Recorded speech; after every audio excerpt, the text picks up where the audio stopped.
جلسے کا آغاز کرنے جا رہا ہوں اپنے علماء اور اپنے اسلاف کے طریقہ کار کو مد نظر رکھتے ہوئے، ہمارے اسلاف اور علماء کرام کا جو طریقہ کار رہا ہے وہ یہ رہا ہے کہ وہ جب بھی کسی دینی محفل کا آغاز فرماتے تو تلاوت کلام اللہ سے فرماتے، اور ہمارے پاس اس سے زیادہ افضل، اس سے زیادہ رفع کوئی اور کلام ہے بھی نہیں۔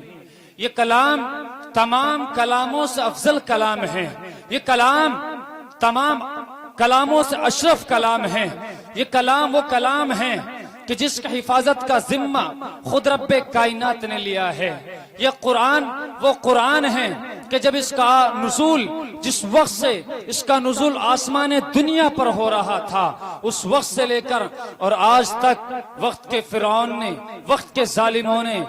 قرآن کریم کو ختم کرنے کی ناپاک سازشیں رچی ہیں، ناپاک کوششیں کی ہیں، لیکن ان کو معلوم نہیں ہے وہ قرآن کہ جس کی حفاظت کا ذمہ خود رب کائنات نے لیا ہے، وہ قرآن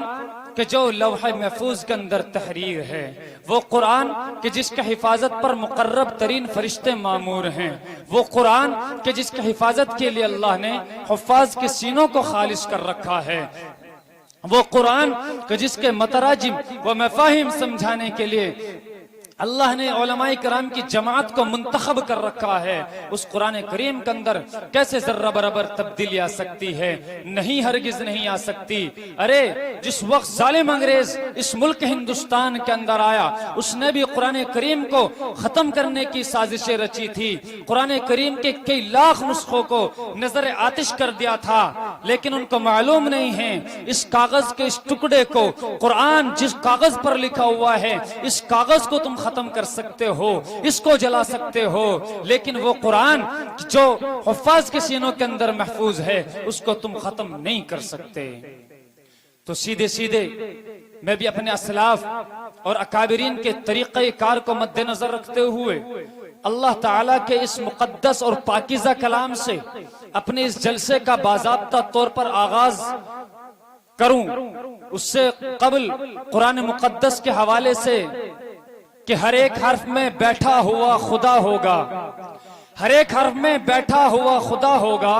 قرآن سینے سے بتا پھر کیسے جدا ہوگا، اور خدا نے خود ہی اس کے حفاظت کی ذمہ داری لی، خدا نے خود ہی اس کے حفاظت کی ذمہ داری لی۔ قرآن بدلے تیرا سوچنا گناہ ہوگا، قرآن بدلے تیرا سوچنا گناہ ہوگا۔ اور شاعر یہ بھی کہتا ہے کہ قرآن تیری رحمت کا دیوان نظر آیا، قرآن تیری رحمت کا دیوان نظر آیا، آقا تیری صورت تیری سیرت کا عنوان نظر آیا، قرآن تیری رحمت کا دیوان نظر آیا،